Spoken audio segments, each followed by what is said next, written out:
Welcome, visitor. This production is about the early settlement of Rottnest Island off the coast of Perth, Western Australia. It looks at the early settlement of the area. Rottnest Island waters contains a number of shipwrecks, a legacy of the uncharted navigational voyages that occurred during the early exploration of the southwest coast of Australia. The earliest discovery of Rottnest Island by Europeans is credited to the Dutch navigators during the 17th century in their search for a shorter route from the Cape of Good Hope to Batavia or Jakarta, Indonesia. The first Europeans to actually land on the island were believed to be Samuel Bokerson and his crew while searching for the survivors of the Dutch ship, the Golden Dragon. Willem de Vlamingh, who in 1696 was the first recorded European visitor to Rottnest Island, gave the island its name after the abundance of quokkas, mistaking them for rats. Early colonial settlement. The first Europeans took up residence on Rottnest Island shortly after the first settlement of the Swan River Colony in 1829. Rottnest Island was considered to be a place of interest with the potential for salt harvesting, farming, and fishing. In December 1830, Benjamin Smith surveyed Rottnest Island for the Surveyor General. A plan for the township to be known as Kingstown was proposed, containing 177 lots of 1/3 of an acre, and other lots of 10 acres to be offered for sale to the public. These lots were contained in the area which is now known as Thomson's Bay. Thomson's Bay was named after Robert Thomson, who became the major landholder on Rottnest during the 1830s. Another of the very early settlers was James Dempster, who came in the 1930s and in 1939 saved the crew of the Landseer when it was wrecked off Rottnest Island. One of the very early industries on the island was the production of guano, or bird droppings. These were shoveled into ships and sent to Perth. Another early industry was the production of salt from salt lakes. The colony of Perth had no source of salt, and Rottnest became its only supply. It was harvested from Pierce Lake and shipped.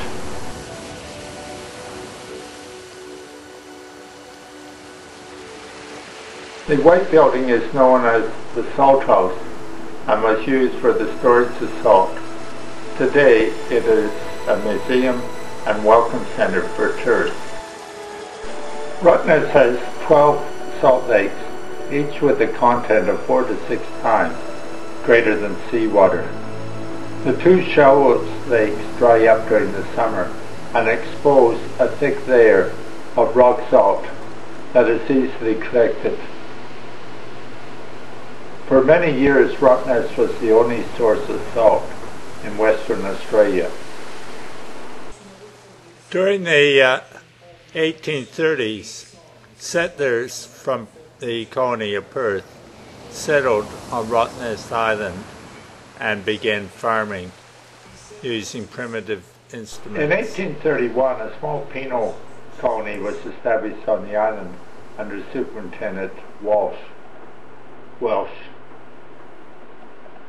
By 1839, conflict between the penal settlement and the settlers led to the government taking back all the settlers' lands. A new superintendent, Thomas Vincent, was appointed to take over and expand the penal settlement. Under Superintendent Vincent, an active building program was begun, and he soon began supplying grain and salt to the mainland. By his retirement in 1867, he was responsible for many of the buildings in the Thomson Bay settlement. One of the major projects undertaken by the Aboriginal prisoners was the construction of an early lighthouse.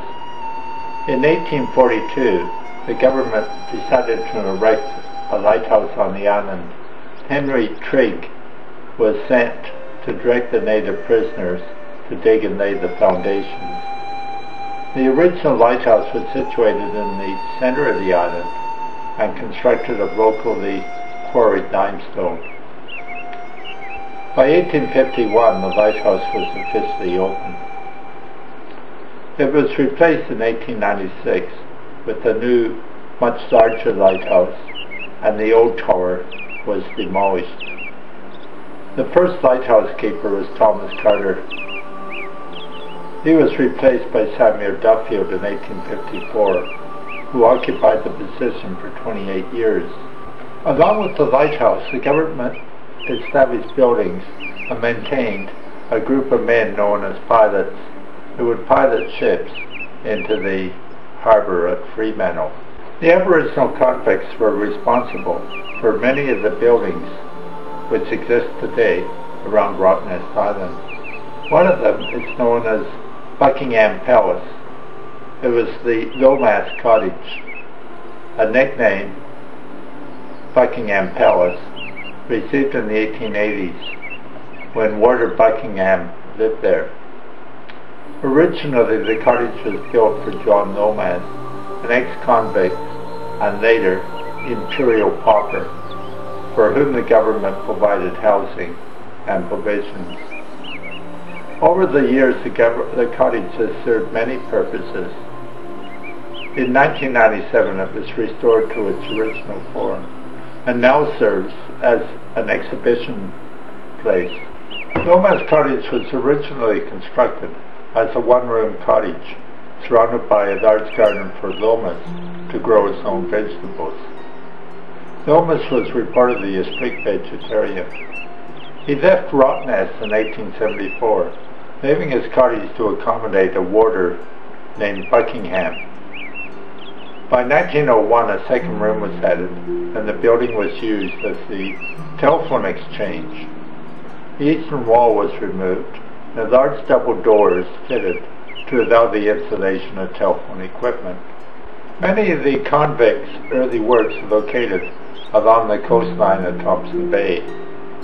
A plaque refers to this as the unique Australian street, and it includes a number of houses for the pilot service, charged with taking ships safely into Fremantle.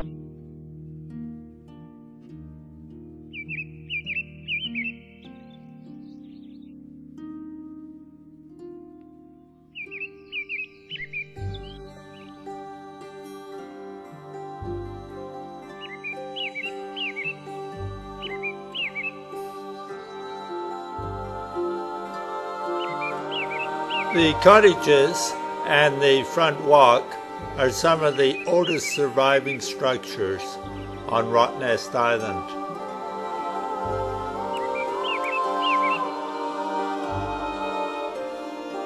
Some of the architectural design techniques used in the old colonial buildings are quite interesting. Limestone quarried on Rottnest was used to construct the walls and floors, as well as the flat roofs. According to old records, it's very difficult to keep the flat limestone roofs waterproof. To solve the problem, pitch roofs were gradually added to each building. In many cases, the new roof was fitted on top of the old roof. The seawall was an impressive construction, being 300 meters long and 3 meters high. It was built over many years as the front walk was extended. To create the front walk at the top of the wall, the Aboriginal prisoners transported an enormous amount of soil.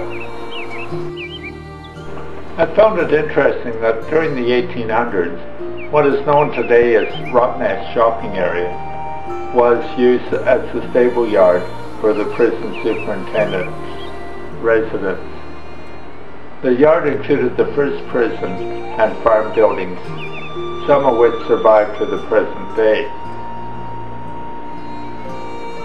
For example, the general store used to be the hay shed, and the shops on the opposite side of the store occupied the location of the first prison building.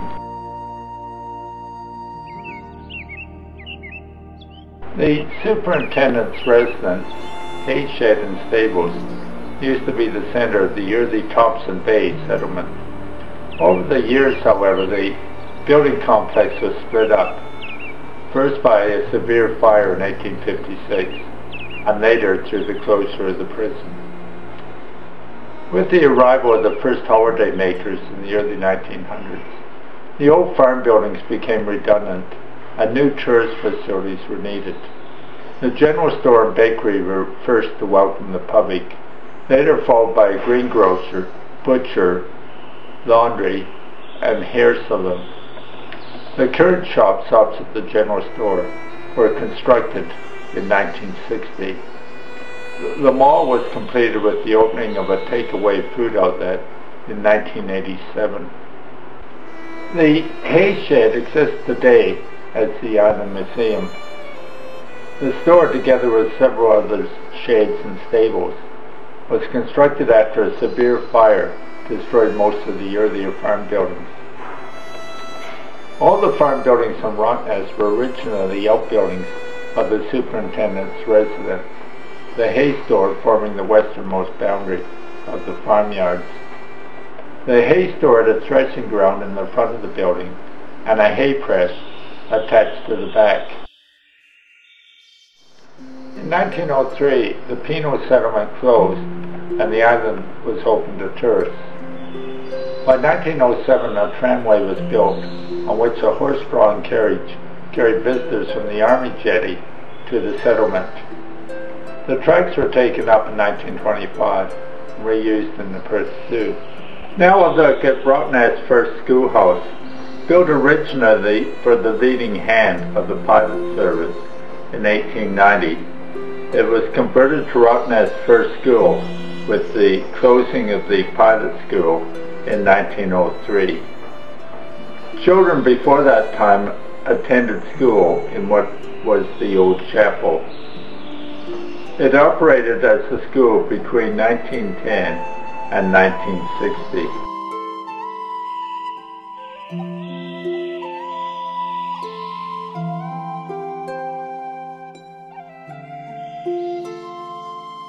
During the 1930s, an airport was built on Rottnest Island.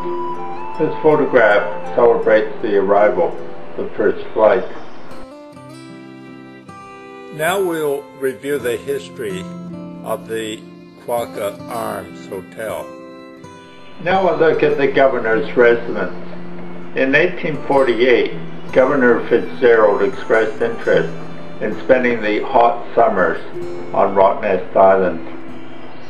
Superintendent Vincent's house was originally used as the governor's house, but in 1861, Vincent began work with convict labor to build a purpose-made summer residence for the governor overlooking Thomson's Bay.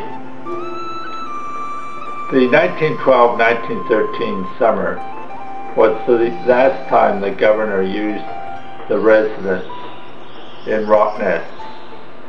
It was later converted into flats and used for holiday makers. It was renamed the Hotel Rottnest in 1953, and in 1963 the bistro and holiday accommodation for tourists were added. It continues in use for tourist accommodation today.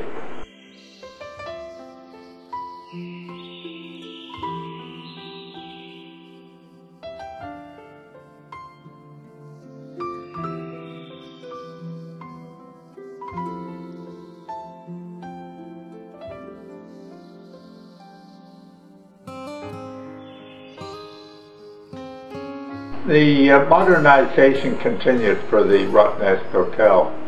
In 1966, staff quarters were built. In 1971, additional ablution blocks were added. Also, a large bar and lounge to the north side of the hotel made an appearance, along with a cooling room and loading dock. In 1992, 4 new rooms were added to the southern accommodation, and some new prefabricated units were added. In 2004, Rottnest Hotel was officially renamed the Quokka Arms Hotel. Remains as a major tourist visiting point for visitors right around the world. It's a highly scenic spot, and I do appreciate your company on this visit and review of the settlement of Rottnest Island.